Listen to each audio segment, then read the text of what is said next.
Welcome in, Cult Lords fans. We are here to do another review for you. And this is not a trailer reaction. No. This is not a movie review. No. This is a series review. And season 1 and 2 of Tokyo Vice. Yeah. Oh, yeah. And where can you find Tokyo Vice, Dan? On hbomax. On HBO. Exclusively. Not shown anywhere else. Yes, very good Not show. in theaters, nothing. So, we will be doing that. If you are new to our channel, make sure you hit subscribe, hit like, and then tell us in the comments, what did you think of Tokyo Vice now that season 2 has ended? Will there be a season 3? Who knows? We'll discuss that. And maybe you haven't even watched it yet, and you're like, what? I've never heard of this awesome show that I need to watch. Well, in that case, if you haven't seen the show and you don't want it spoiled, we've got a message for you. Spoiler alert! Yes, we are going to go into heavy spoilers. We're going to talk about characters, motivations, what happened, deaths, all kinds of stuff. Births. Especially ends. Yes. And, if you don't want to see that until, or you don't want to hear that until you see the movie, the series, hit pause. Go watch it on HBO Max. 8 episodes in season 1. 10 episodes in season 2. And then when you're done with that... Tell us what you think, by the way. We want to hear everybody's feedback on these comments if you watch this. Then come back and tell us what you think. If you've already seen it, then tell us what you think down in the comments. Tell us if you liked or disliked it as much as we did. And we're going to share that with you in just a second. Now, if you're new and you're just getting to know us, we like to know what the zeitgeist of the world feels about this. What did the fans think? What did the critics think? And that gives a little something. And then, of course, we do the most important ratings, the Cult Lords ratings. So, Dane. Because our ratings lets everyone know how much wrong everybody else is. Yes. So, Dane. Just a petite amount of arrogance there. You have stayed away from... Oh, yes. It's been painful. Rotten Tomato scores. Yes. What do you think the critics gave this? Well, I thought that this was pretty well written and ended, and character development and everything was really tied up very well. So I'm going to say critics are probably like an 8.4, maybe 8.6, somewhere in there. Now, Dane, you also realize in the last several reviews you've been so way off of what the critics and the fans have thought. Just a petite peu, as they say in Francais. But yes, all right, so I've been way off. I've lost my mojo. We'll say you said 86? 86. 86%. All right, what do you think the fans gave this? Higher or lower than 86? I think they're going to be a little bit higher because I think critics are always more critical. So I'm going to go 89. All right, 86 and 89. How right am I? The critics did give this an 88%. Ooh, so what? 2% off. No. And then I'm only off by a little tiny bit this time? And then the fans gave it a 90%. Whoa, okay. So you only one off there. Wow. Awesome. It's been a while since I've been even close to the vicinity. Yes. There's been a couple where I said 80 and they were 53%. Yeah. So Roadhouse, you were very wrong. Yes. Damsel, you were very wrong. Dune, you were wrong. Yeah. So well, some of the last reviews we've done. I don't know what happened here. Yeah. All right. Doesn't really matter what those people think. It doesn't matter what they think. What matters is what the Cult Lords think. And we just got our scores delivered to us, hand-delivered, by our accountant at our accounting firm, Deloitte & Douche. Yes. Laundering, washing, firmly cleaning your books since 1963. Cooking yakuza books since 1963. Yes, we need that. We use them too. Ancient Japanese secrets. They work on our Cult Lords books too. That's right. So Larry brought in our scores. You got your score there? Yeah. All right. On the count of 3, we will reveal our scores. 1, 2, 3. Oh, bow to your Oyabun, 9.4. Ooh, this is what you get for messing with yakuzas. The yaks, 9.2. Oh, yeah. We are close. We're not close. This has been a while since we've been this close. Do you know who says, this is what you get for messing around with yakuzas? This is what you get for yakuzas. Go home to your mother. Spanking the kid with a katana. Right. I forgot about that. Yeah, all right. All right. Count of 3. Oh, we didn't. Doink. I was going to count to 3, but I saw you were already in your limp-wristed throwing motion, so I was like, I better I have a good spear for throwing that with, too. Like Lamar Luttrell. Special spear with like His bouncing. limp-wristed throwing style. That was one of the greatest moments out of Revenge of the Nerds. So, all right. So Tokyo Vice. What are we drinking, by the way? That's a good question. If you're new to the channel, we usually like to have a cocktail. Almost forgot the drink. We can't do that. You can't forget this beautiful bottle from the Nika Distillery. It's supposed to be kind of like a wedge of whiskey from this guy. But this is from the barrel, 51.4% alcohol. I forget what the guy's name exactly is. It's like Matasuka, something like that.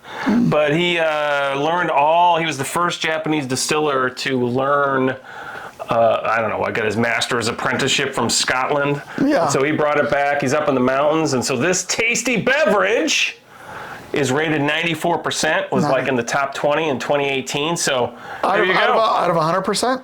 Yeah, I guess it's out of 100%. So I figured, even though the bottle isn't exactly what you That is like one of the plainest whiskey bottles I've ever seen. It's only interesting because it's a square. You don't see that a lot. But I mean, and then Jack Daniel's a square. Nika Distillery. Yeah. So it's a good beverage. Would you like some? Some Nika? Please. There you go. All right. Since it's raw cask. Yeah, tasty. A little bit of butter. You know, I've brought in Japanese whiskey before, and you've also had some from Suntory. To me, this tastes the same as some of those Japanese whiskeys. To me, this is much more like exactly what it says. It's supposed to be from raw off the cask.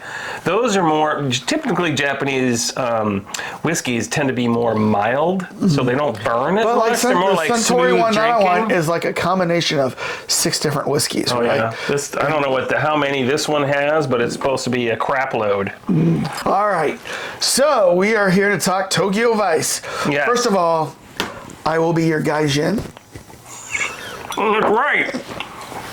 Gaijin. You foreigner Asian? Yeah. This was a common theme in this show because the lead character, Jake, was the gaijin. Everyone was like, get out of my bar, gaijin, or get out of my So house. it was like a derogatory term for foreigner in the land of Japan. Yeah. So they called any of the foreigners gaijin.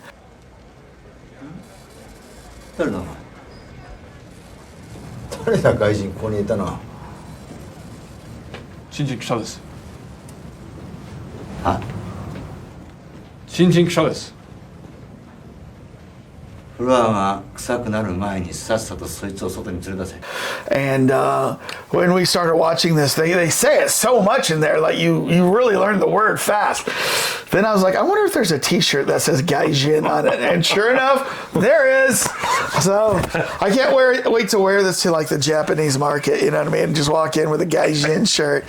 See how many people like do a double take. We're going to have to walk around with a camera with you just walking through Gaijin! Gaijin! Yeah. Well, you know, the funny thing about that, and this is exactly, and maybe they didn't mean this, but it explains it. Like kind of like the beginning to the end. At the beginning, it was like a term of derogatory, like get out of here, you foreigner, you know, whatever. And then by the end, they were saying it affectionately to him. I mean, everyone was like, "Hey, gaijin, shut up," you know.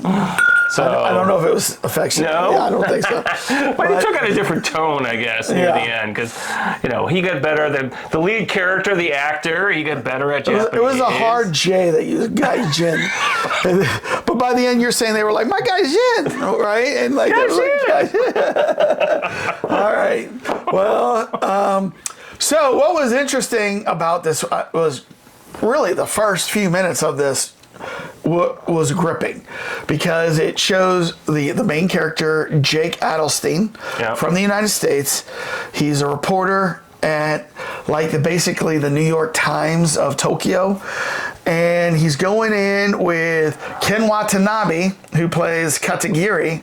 The lead vice detective. The lead kind of vice detective. Lone wolf who had an awesome car. It was a Nissan. Nissan Fairlady S something or another. And over here it's a Datsun Z80 or whatever. That was a gorgeous car. Yeah. I mean, it was all right. I was kind of surprised at that. It's a Corvette ripoff, but you know. I was kind of surprised that car never got touched. Yeah. He would drive that all over the place and nobody was beating it or keying it or... This is Japan, man. Right. They don't do that. You were telling me earlier about something with the Japanese... Oh, with the phone, right? That somebody put their phone out. Well, we'll talk about Japanese culture in a few minutes, but I'm talking about the opening. Go ahead. So Jake and Katagiri are putting on they're in a hotel and they go to this room where there's some other police officers and they're putting on these vests and it's a very tense moment and Jake's like, are these bulletproof?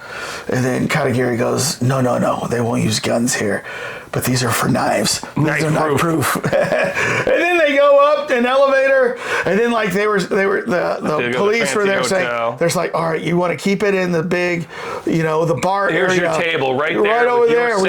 We got video on you. And then the Yakuza say, nope, we're going to a private room that we booked. So they go up to the private room. Right.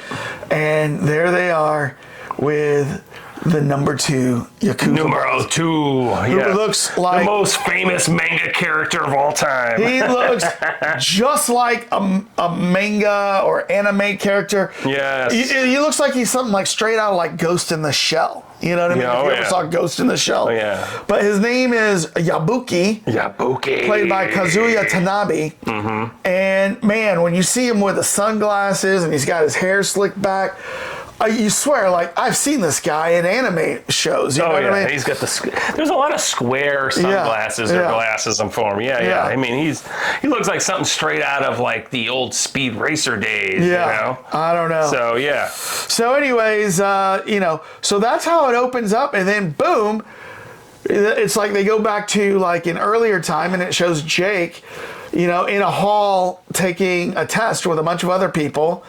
And what he's doing is he's taking a test to get a job at the newspaper.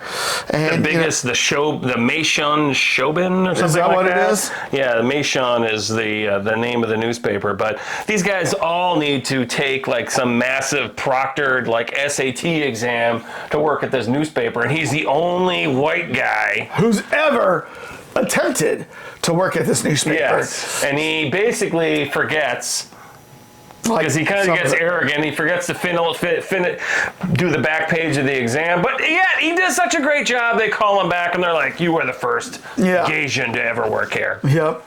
And he's got perfect Japanese. And what you learn is he's been studying Japanese culture.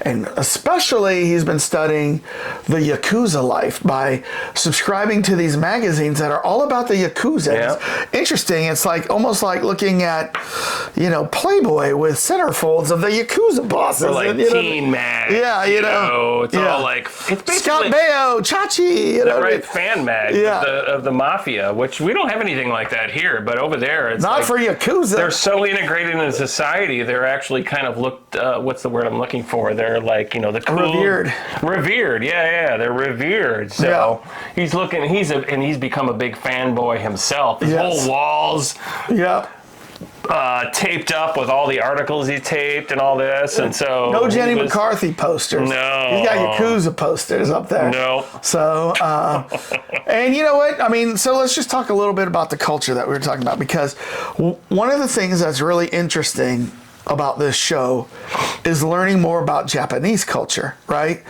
And so, one of the things you and I talked about was, this is in Tokyo, which is the most populous city in the world. It's 35 million people, in this city. And, it's a little bit bigger than New York, I think, but still, people live in extremely tiny apartments, and so he's got a very tiny apartment. It's basically about the size of this studio. Maybe if he's lucky. Right. And then, I've seen like videos where like when people go to certain hotels, it's like stacked bunk bed cubicles on top of each other. You open up the locker door and like slide you in. Like they literally go up a ladder and then they climb in like the third story bunk that like literally like you lay in the bed, but you can't sit up. You couldn't sit up because it's that compact. And I'm like, who would want to go to a hotel like this? Especially anyone claustrophobic. Oh my gosh, yeah. I mean, It's because like, the ceiling is like here, right? Yes, yeah. And it's almost like, I don't know. Your body on the morgue slab sliding you in. Yeah. But you actually get more space if you worked on a nuclear sub. You get more space to sleep in. And on that point, that's a great situation, little hint on the show of like where everyone is in their echelon of salaries and where they are, because I mean he's got the small place, and then Samantha, the next one up, has a much bigger, nicer place, and then she's the American escort who wants to start her own bar in Japan. Why are you hanging out with cops? Because I'm a reporter for the Made Show. No. Really? Mm-hmm. An American. Right. We find out she came over on a Mormon trip to, proselytize or whatever the Japanese. I think that would be a very hard job to try to witness to Japanese folks. Oh, well, yeah. Well, but go ahead. Would it? Because I mean, they're so polite and everything. But you were saying. I was about to say because I ran into a couple of Mormons in the park, just in my town here. No, but girls. Like Japanese they are known for most of them not really accepting like religions. And then there are some that that are Buddhists, and then there's some that are Taoist. But deep cultural aspect with the spirit. They're not big. It's not a big Christian nation. Let's put it that way. No. So anyways, you were saying she's got her place. And then you see like the police inspector's place out in he's got a full house out but he's way out of town. Yeah. He's not in town. Yeah. And then he's anyone like the different yakuza, they've got like some hole in the wall building, or you got somebody with like who's living up in the top end hotel type place in downtown Tokyo. So when we talk about the Japanese culture and what is interesting in this movie, the next thing we have to look at is how the media and the newspaper reacts. So if you think about it, here in the United States, we've got the First Amendment. And the First Amendment guarantees us, right of free speech, freedom of religion, but also freedom of the press, right? They don't have amendments over there. They don't have constitutional rights. So an amendment saying that, the press has freedom, it obviously, when you watch this, they don't have the freedoms that we have. And they almost have to tiptoe to the police, to the government to get information. They have to be very accommodating. They take their cues of what they publish and they don't publish.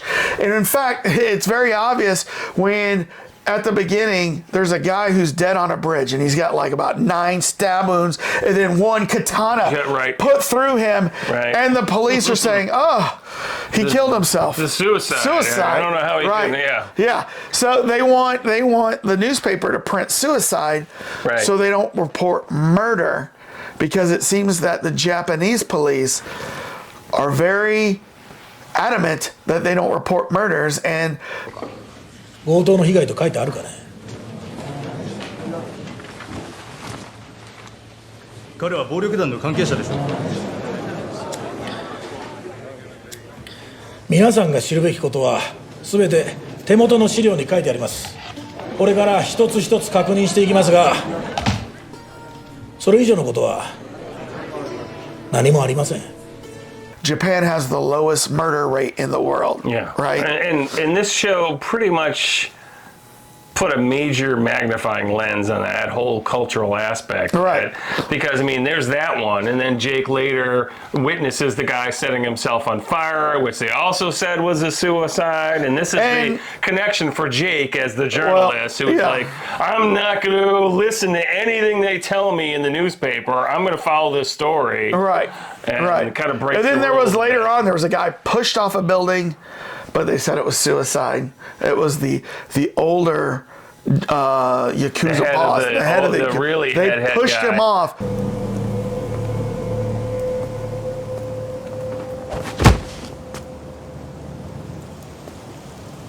Right. And then, then everybody says, oh, he killed himself. Yeah, jumped he off. killed, and then Kume. Yeah. So there's a lot of suicides in this particular. Well, and what's interesting is when you look at the Japanese culture, one of the lowest murder rates in the world, but one of the highest suicide rates in the world. Yeah. I wonder how that ties in. But, there's a lot of pressure on Japanese workers.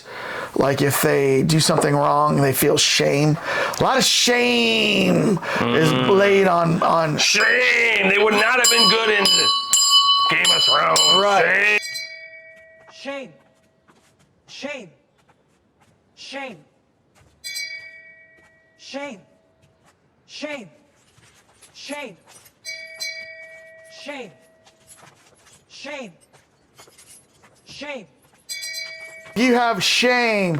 One of the common ways to have retribution is to kill yourself for some reason. Right. And you see that a lot in this. And that's a big element of the mystery that Jake has been confronted with. Why are these people killing themselves? Right. And what did he discover eventually? That there's a tie-in with these people have taken out these loans and they couldn't pay him back because of this ridiculous loan shark interest rate. And so then the Yakuza, which you don't know at first, then he discovers, is calling these people up and saying, oh, I can't believe you can't pay your debt. Shame on you. You should kill yourself. And they just basically are going or else after we'll take care of you and your family. And over and over. So they don't want the Yakuza to mess with their family, so they look the way out. So that's a big mystery that connects, basically kicks off the entire initial storyline. And so, another thing about the Japanese culture is there is very little crime. It is one of the cleanest countries in the world. I've seen some YouTube videos where people go over and they're like, it is amazing how clean the bathrooms are, the stores are, the streets are. In fact, one of the things that they did was they took away outdoor trash cans. Oh yeah, because of there was a terrorist threat. Yeah, there was a terrorist threat, in the 80s, and they put in sarin gas or something like that. Yeah, that was part of that cult. Yeah, and so what they did was they took away outdoor trash cans, and so now Japanese, if they consume say a Coke in a Coke can, they will carry that can with them until they get to their location where they can throw it away properly. Right. And then I saw a video where some Americans were talking about how there's almost zero theft in Japan. And to prove the point, they were in a coffee cafe in Japan, and they took their iPhone and they just left it on the table and they walked out. And they actually had a little mini camera across the way to film the iPhone. And throughout the day, people came in and drank their coffee, sat down at the table. They looked at the iPhone and they just, left it and they talked, because whoever left that iPhone, they knew it wasn't theirs. Whoever left that iPhone would come back for it eventually. They knew that. So it went all day and into the next day. And then they went the next day, and the iPhone was still sitting there on the table after 24 hours. Right. And so then they took it because they realized nobody was going to take it. Right. So, well, and that you see evidence of that and that's a good point, because I was wondering, you saw Jake riding around on his bike. Yeah. He never locked it up. Yep. Just parked it somewhere, came back. 2 days later, it's still there. Yep. And no theft whatsoever, except for the Yakuza. They definitely were causing a lot of the problems. Right. In a lot of ways. So it makes you kind of wonder, how realistic this show is, right, with the Yakuza. Because you do know the Yakuza exists. and it's what's interesting. Another cultural thing is throughout the history of Japan, like the 50s, 60s, 70s, 80s, even 90s, the only people that had tattoos in Japan were the yakuza, and they would get the tattoos, and I don't know what the whole history is behind that. I think you had mentioned something about that. Because originally it was outlawed to get tattoos, and so they were only giving them to prisoners. To criminals, right? Right, criminals. Right. So they'd have a tattoo that actually, if you saw it, you'd know, like some of them would have it on the head or whatever, and it would imply what the crime was. Yeah. And of course, that just like our prison system. You get a tattoo, it kind of takes on its own persona, and so like, oh, like you're the cool the teardrop, guy. right? Yeah, right. That's a tattoo that people get in prison. Means you killed somebody. Right. But the big thing with the Yakuza is they're getting these old-time tattoos, because, these days, everyone has a tattoo. Well, and so that's what's changing about the Japanese culture, from my understanding, is around in the 2000s, as you saw tattoos growing around the world, in every country, two of my three daughters have, like, tattoos that I'm not crazy about, but it's that generation. They got tattoos, and people have sleeves, like people like The Rock and Jason Momoa. Right. Massive tattoos. The big thought about, hey, I can get rid of this if it's maybe it's not. Well, I guess if you go full arm, it's kind of hard to get rid of that, maybe. But yeah. But because of that, because it's become so popular worldwide, I've read that like younger Japanese people are starting to get tattoos, and not being part of the yakuza. Right. Well, the yakuza are going with the old time tattoos called irizumi, and that's where they're using like wooden handles and metal needles attached to via silk thread. And this is like where your skin's been raised, and those are the old school ones. And we see Jake run into Sato, one of the other characters. He's like, "Oh, you got that old school?" And he's got like Sato's got like a blood-soaked plastic thing on his arm, because his whole arm had that old school tattoo. And then we also see Tozawa, the bad guy, whose whole body has got a tattoo on it. Well, all the major yakuza bosses, when they take off their robes or whatever, and there's a scene where they're in a sauna where they sit down on the smallest little stool and they're wiping themselves clean. Oh, wipe your back, sir. You owe your bond. So it's just it's definitely a cultural thing. That's a culture sitting thing. around with your buddies, just hanging around, butt naked. No, I can't. So scrubbing each other down. It's not like a light scrubbing the friends weren't scrubbing each other. The underlings would scrub them, it's definitely it's more of a I'm in charge, you rub my back type thing. Like they're ordering, you're the small guy, give me a rub down, even though we're both nude. Right. But their culture is different. This is all showing culture different. So let's talk about real quick Jake Adelstein and his character. So he's obviously, an American. He's kind of a genius. He follows the yakuza. He's very fluent in Japanese. Well, he's been there for 3 years. Right. He's really drunk on the hose kind of thing of all the Japanese culture to try to get into that newspaper thing. But he's basically trying to reinvent his life. What's interesting is, he's working for a Japanese newspaper, but he's kind of using American tactics, right? So when he's trying to get information, he's going and he's opening up the mail out of the mailbox to look at addresses and to look at all kinds of stuff. When he goes back to, and he tells his buddies there, what are their names? Tintin and Trendy? Yep. Something like that. They're like, what are you doing? You can't do that. And he's like, and then Trendy's like, what, is he going to call in the mail police or whatever? Right. This doesn't exist. Right. Of course, in the United States, that is a felony. But, to check somebody's mail or to open their mail? Oh, you can stealing the mail, yes. Oh, touching and going in their mailbox. Is it a federal offense? That's a federal offense. Removing That's a felony. Yeah. You're not supposed to touch anybody's mailbox. unless you're delivered. Okay. Yeah. So over there, though, there's no felony. It's just more of a politeness. Like, there's just culturally, you don't go through look at anyone's mail, and he's just like, I'm gonna go check out what's going on. And through that mechanism, he discovers that there's a tie-in that is you find out later is the Yakuza's got this massive life insurance scam going on where they're we touched on it earlier, shaming people into killing themselves, and then they get the payoff on the life insurance policy. Yeah. So and then another thing that cultural difference is we talked about the First Amendment, the Second Amendment. Nobody in Japan really has guns except police and Yakuza, it seems, right? And even for the Yakuza, it seems to be hard to get guns because there was a moment when Sato, who is kind of like the main character that you're following on the Yakuza side. Yeah, and he's an up-and-coming guy. He's an up-and-coming guy. Joined. Becomes really good friends with Adelstein, is dating off and on the Samantha character, who's the American girl, Gaijin.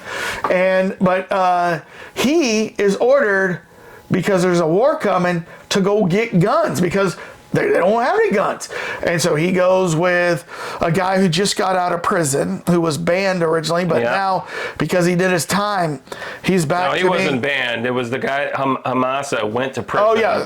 They went to get the guy. They went to go talk to a guy that was 2 hours south. That he was banned. But he had the guns. All right. And so they go to get the guns there. But the point is, in that culture, not many people have guns. And even the Yakuza, when they fight each other, their preferred method is not to use guns. It's using knives, it's using swords, it's using fists. Yeah. And then Sato's, guns are a last resort. Yeah. So. And even Sato's Oyaban, as the boss, Ashido, he has said a number of times in the show was, we don't use guns. It's knives. Yeah. It's no honor in using guns. Right. So they prefer to use knives as much as possible. But even he realizes when the Tozawa, the big guy who's kind of taking over and trying to consolidate and grab all of the different Yakuza clans, he's got to be taken down somehow, and guns is the only way to do it. So even Ishido, with his hardcore, Yakuza, is like, all right, we got to get some guns. So he sends them down there to get it. Yeah. They end up, Well, then that was it Hamachi? Hamaza or something? Hamachi. I think that's a piece of sushi. I can't think of the guy's name. Yeah, Hamachi, Hamaza. Yeah. He is crazy. He ends up killing the guy with the guns.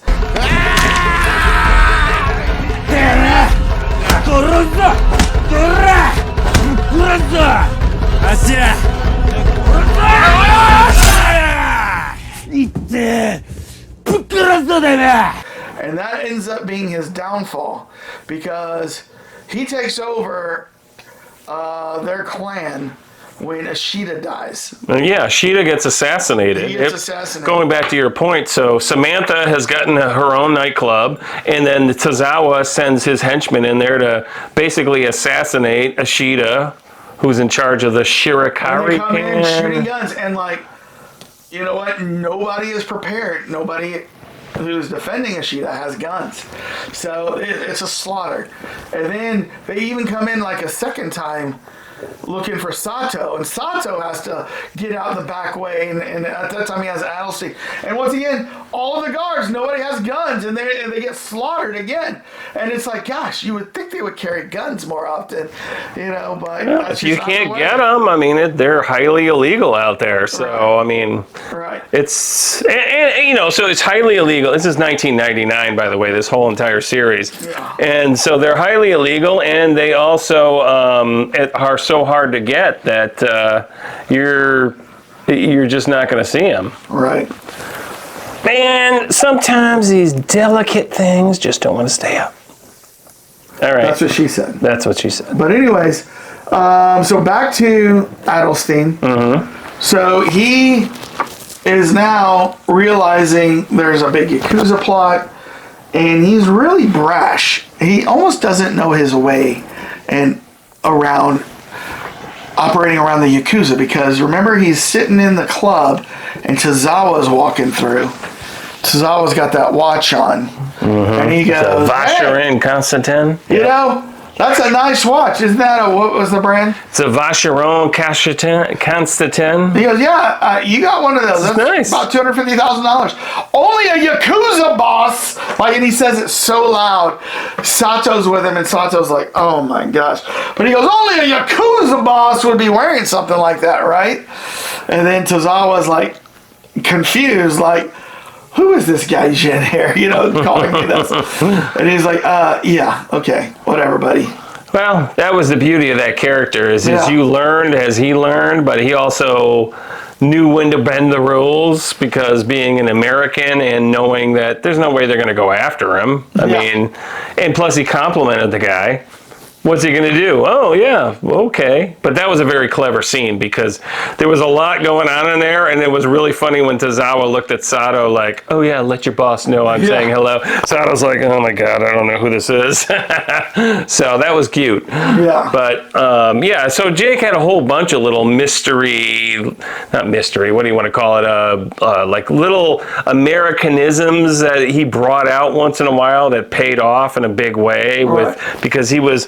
You know, when he originally, remember, he also learned that, hey, I'm going to bring ice cream and some beer to the big vice police guy, you know, and it's like, oh, he even says, did you hear that? Yeah. I'm going to bring some beer for me and some ice cream for my kids. I'm going to let you into all my police cases. So according to what I'm reading here, Tokyo Vice is loosely inspired by a real guy, Adelstein's time covering the crime beat in Tokyo. But the showrunner, J.T. Rogers, has stated that the series is not completely accurate and that they sensationalized it. Right. But it is based on a real person. Yeah, it's based on the story that he wrote, which unfortunately there's some people have discredited, saying there's no way that something like that would happen in certain situations, like maybe he got the spirit of the things and the bones of it is correct, but then once in a while he would exaggerate. Well, the guy's saying we sensationalized it. Yeah, and the other side of it is they don't want to put the actual person, the actual gangsters' names in there. Right. So they changed them all. Like Tozawa is not the same guy, and Ishido's not the same guy. So back to the story with Adelstein. So once he realizes it's the Yakuza and he starts investigating, he realizes that the big boss here is Tozawa. And Tozawa is a Yakuza boss who is like moving in on other Yakuza bosses' territories. He's doing things different and like not part of tradition. One of the things he's doing is he's taking politicians and framing them basically, or catching them in compromising moments on camera so he can blackmail them and use them to help him build his empire, right? Well, he's using all the tricks. He's using everything he can. And a lot of it is mafia. You might see this in a mafia movie. I mean, that was the irony here, is that you had all the other Yakuza that were trying to follow this Bushido honorific code, and he was the only one that was like, no, let's just take advantage of everything. Yes. Modernize, let's expand into new businesses. Yeah. Let's do all this other stuff. And you saw that a little bit with his car, too. He was driving a Mercedes. Yeah. And all the other ones are driving these, like, Nissan, President, and other things of that ilk. So, but very subtle. But there is a moment where Tozawa goes missing. And he's gone for a few episodes, right? And number 2 is taken over for him, you know? And so you're wondering where he is. And what you find out is that Tozawa has an illness where he's starting to have liver failure. Right. And, you know... It's either from the tattoos or from the alcohol. And apparently, what's interesting Hepatitis C or something as like advanced as Japan is in technology and medicine, they're not as good as the United States when it comes to liver organ transplants, right? So he has to go to the United States, but he's not allowed to go to the United States. He's not allowed to skip the line and get a liver. Somehow he does it. And Adelstein finds out when he comes to the United States to see his family. He gets a tip that, you know, he was there in Minnesota to get a liver transplant. So once he goes and he confirms it with the doctor, and how does he shake down the doctor? No, he notices the doctor is coincidentally wearing the exact same Vacheron Constantin watch, and he says to the doctor,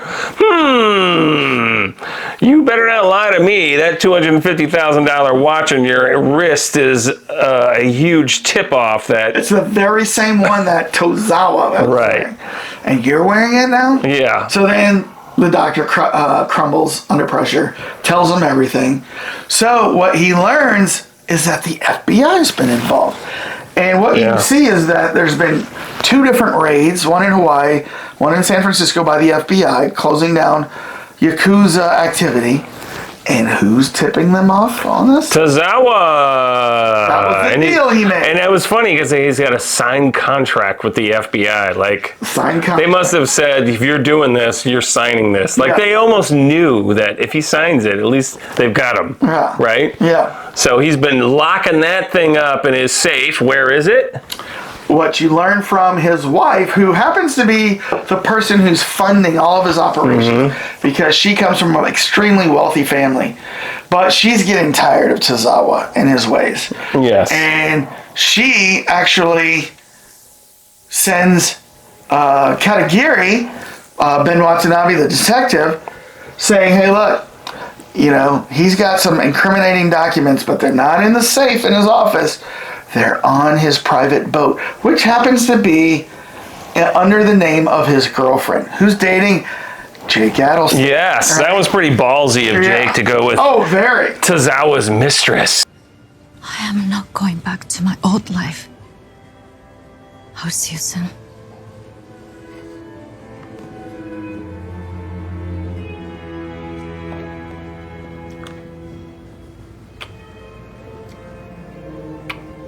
Yes. Yes. And, you know, and that was one thing that really you found out a lot with the Yakuza. They were putting things, all their business names, anything that was highly controversial, they were putting it under like the girlfriend or the guy in a wheelchair or, you know, and all these things. And so they're using a giant cover-up system. Right. Which you kind of think that the Japanese are so efficient. Wouldn't they track that down? Like, but once again, the culture seems to be that... As long as you're paying your bills. Well, but I mean, like, when they catch the Yakuza doing major crimes, they do arrest some of these Yakuza folks. But then they kind of keep it quiet. And, like, you know, it's not reported in the, you know, in the news. The Japanese police seem to have a control over the Japanese media. So does the government, you find out.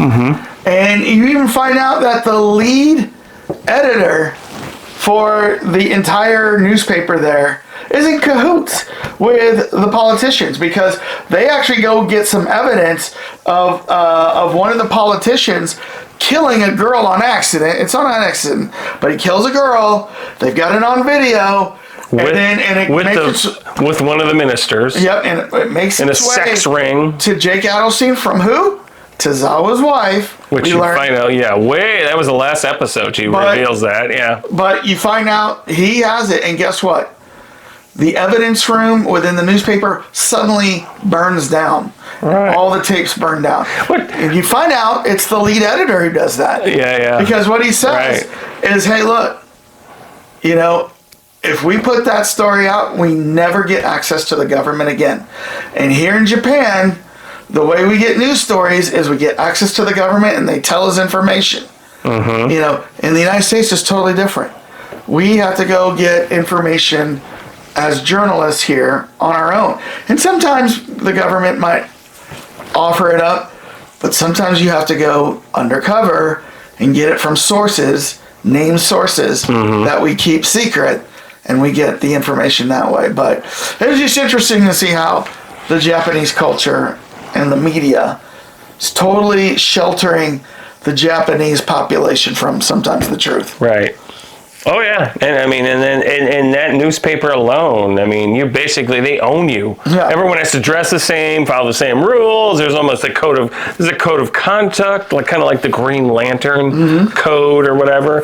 But yeah, I mean that's That's a big thing, that reveal, when you find out that, she's the one who's been doling out the videotape that later gets burned, and then she blames James. Yeah. Blames him, like, well, I can't trust you with that stuff anymore. I gave it to you in the first place, and what'd you do with it? Yeah. I mean, it wasn't his fault, but still. She leads them on to the FBI files that show that Tozawa has been double-crossing the Yakuza and acting as an informant.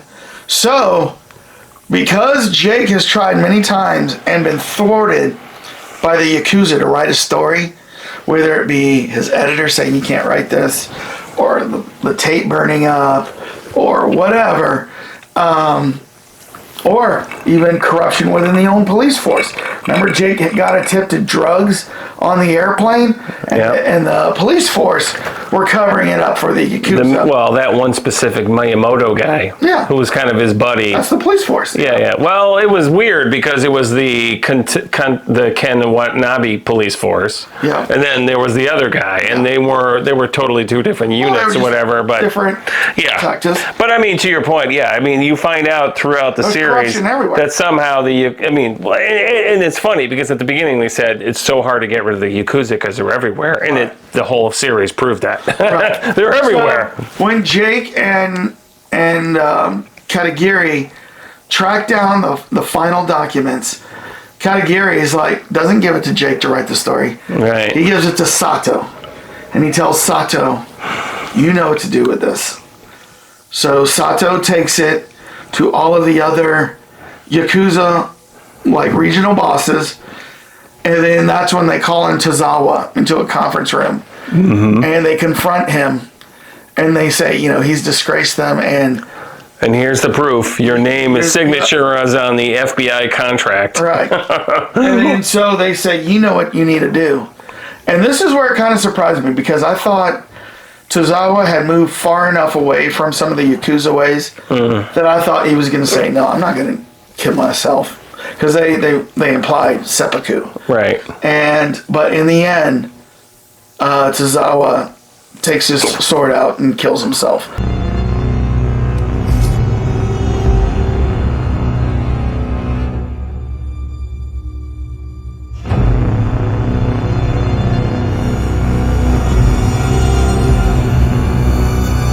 On the conference table. And they brought him a sword. Yeah. And then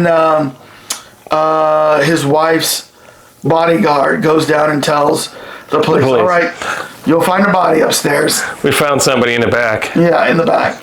So they go. And they're like, thanks for the tip. Yeah, they go up and they see he's dead. So yeah, and that was a big thing because I read some background on the story writers, and they had said we could have ended this in some kind of the American version of this would have been like a giant shootout, it would have been a takedown and all this, but that's not the way the Japanese do it. If that would have been from Tozawa's standpoint, if he had gone in and started shooting everybody up, that would have created this giant shame repercussion that would have happened, and so he took the route that was proper from the Yakuza standpoint. He probably said, wait a second, I'm an organ donor. So if I shut and get this liver out of here. I feel sorry for whoever that American was that he has been pumping that liver. Yeah.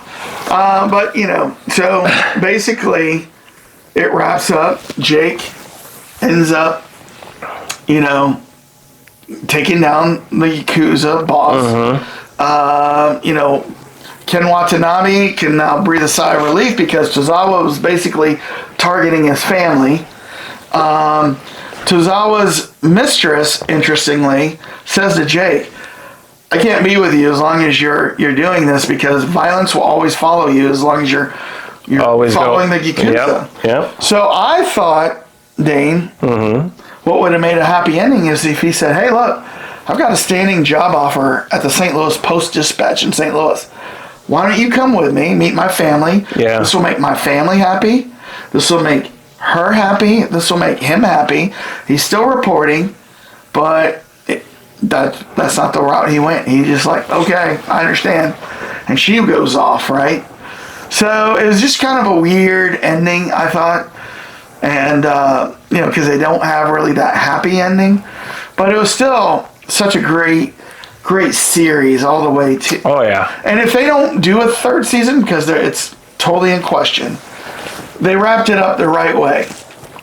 I don't know how they could have a third season, because now they're going to have to start over with a new criminal, a new situation. Well, the wife, the Tozawa's wife, who really was kind of, in a sense, well, she wasn't technically pulling the strings, but she was definitely paying all the money to support all of Tozawa's desires, for lack of a better description. They could make She the could series- go that direction, because they kind of implied she's in all of this. You know, could she make knows. a series where Adelstein, Jake, has to go against Sato, right?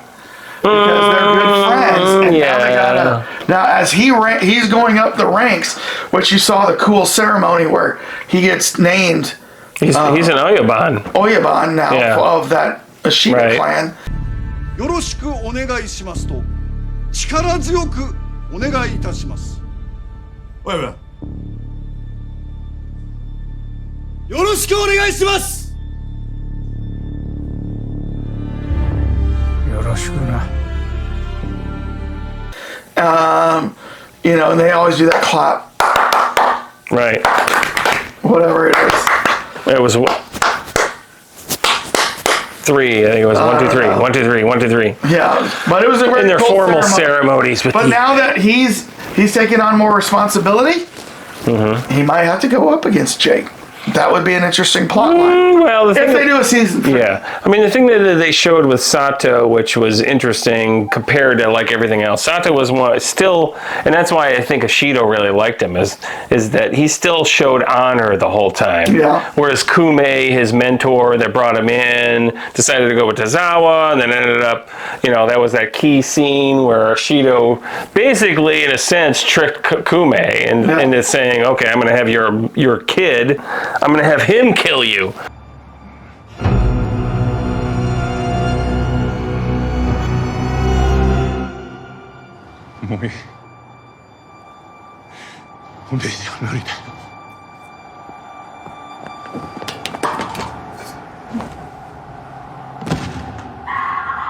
And he's like, nope, I'm not doing that. And he jumps off the building, kills himself, and then Jake later, you know, saves Ashido from. So there's a lot of stuff in there where you're like, okay, you know, Sato has been. I said Jake saves. It was Sato that saved Ashido. Still, I think pitting Sato against Jake would be interesting. Yeah, I don't. Yeah. Well, I mean, they're buddies. You want to see? Well, no, I mean they're buddies. For their love of kicks. And what was the boy band? Backstreet Boys. Backstreet Boys with what was the song? I want it that way. That was a big joke. Yeah, it was Backstreet versus. They're all like, it's that way. And he's like, what do you mean? Yeah. That way. That was another very cute little Japaneseism there. So it was well done. I was entertained the whole time. I mean, it's a lot of stuff. Very good show. We're skipping some things because remember we're skipping a lot of stuff. Remember the biker gang? Yeah, but you know, there was a lot of just everything. funny things that you were just pulled into the storyline because Jake was so infectious with how he brought everyone along and Samantha and all that stuff. Cult Lords fans, tell us what you thought of the series. You know, did you like the series as much as we did? Did you like it more? Did you like it less? Did you what little things did we not talk about? Because we could talk 2 more hours on this. What did we not talk about that you thought was really interesting in this show? Tell us down in the comments after you hit subscribe and like. And Dane, how do you want to sign us off? I don't remember. How did I sign us off?